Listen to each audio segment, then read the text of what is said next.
Edwin Sifuna causes a huge political storm after a successful Mwananchi rally in Kitengela, causing a panic attack and tension in State House and the Oburu camp.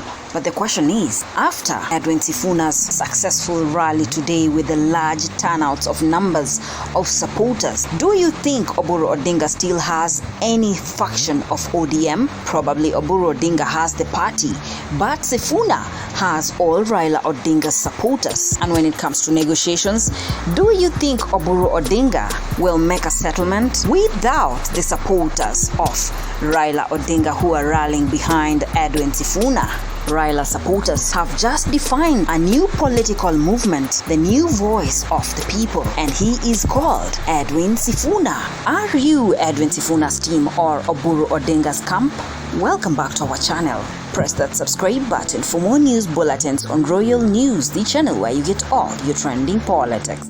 Now we start our bulletins with one big question.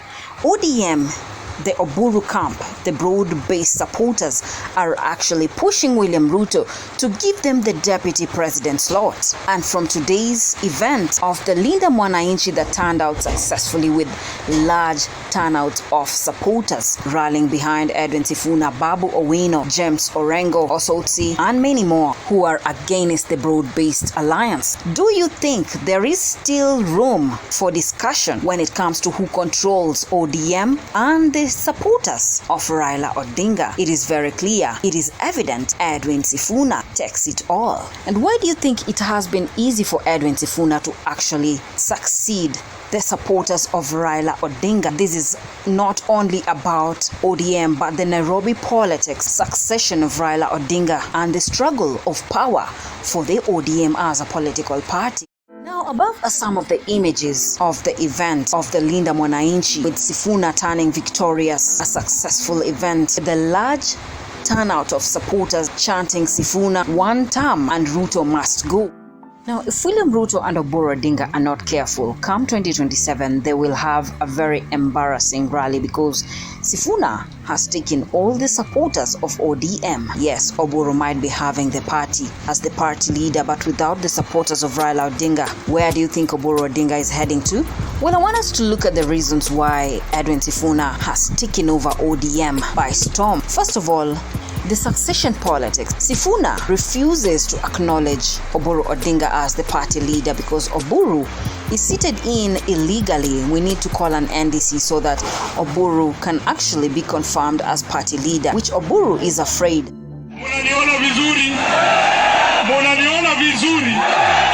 kwa maombi yenu, kwa mapenzi ya Mwenyezi Mungu.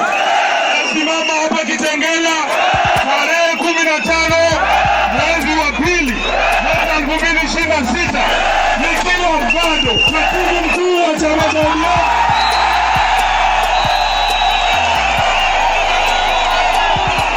Seneta wa kaunti ya Nairobi na naibu kiranja wa walio wachache. Unanijua? Mimi ni nani? Asanteni sana, tumekuja hapa na viongozi.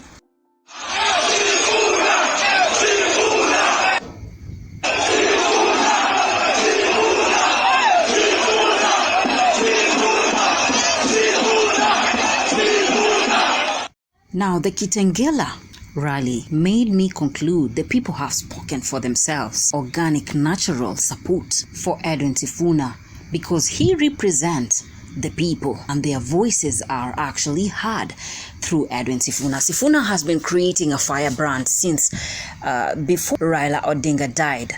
He has been criticizing the government, and this is exactly what Wananchi language is. One term, a democratic fighter for human rights, just like Raila Odinga used to do, the voice of the citizens. Sifuna is no coward. Raila Odinga didn't create any cowards. This is a clear message. Leadership is actually not about titles. Oburu might have the title party leader, but the actual leader here is Edwin Sifuna, who controls the supporters of Raila Odinga. A true reflection of Raila Odinga and his principles.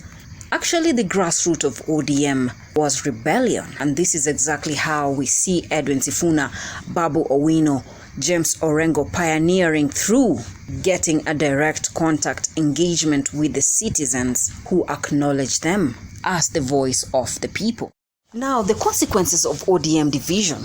Do you think Oburu Odinga still stands a chance of having better negotiation with a divided ODM, because now it's official? ODM has two camps, the broad supporters and the anti-broad supporters, the Edwin Sifuna, Babu Owino, James Orengo, who actually control the supporters of Raila Odinga. Will Oburu Odinga manage to convince the supporters of Raila Odinga into supporting William Ruto? Because as of now, we have a new political game changer who is Edwin Sifuna. We are looking at the ODM succession politics, Babu Owino being the best fit to succeed Raila Odinga. Do you think in case of an NDC, Oburu Odinga will outshine Babu Owino? Because Oburu doesn't actually have the support. Their two most popular leaders in ODM, Babu Owino and Edwin Sifuna, and most definitely the people will stand their ground to choose Babu Owino and Edwin Sifuna. There are ongoing speculations that Uhuru Muigai Kenyatta is actually funding Babu Owino, Edwin Sifuna and James Orengo, the anti-broad-based supporters. Do you think this narrative is actually true? And if it is true, what is the interest of Uhuru Muigai Kenyatta in the 2027 politics? Should William Ruto be scared and worried because tension is continuously boiling as the ODM camp battles of succession intensifies, with ODM supporters fully driven to the anti-broad-based supporters, Edwin Sifuna, Babu Owino, James Orengo and Winnie Odinga. How will William Ruto succeed in convincing Babu Owino, Edwin Sifuna, Orengo into his camp? Tension and the rise of the voice of the people through Edwin Sifuna has kicked off. If Oburu Odinga is party leader and Edwin Sifuna controls the supporters, where does this leave the broad-based supporters? Should Ruto be worried? Because the rising tension has kicked in a political vehicle, the Linda Mwananchi, voice of the people, Edwin Sifuna. But how far will the ODM wars go? Can Oburu Odinga negotiate without the supporters? It is clear, it is official, the supporters dine with Edwin Sifuna. But what do you think? Leave me your views on the comment section. Subscribe to Real News, the channel where you get all your trending politics. JD Ishmaels.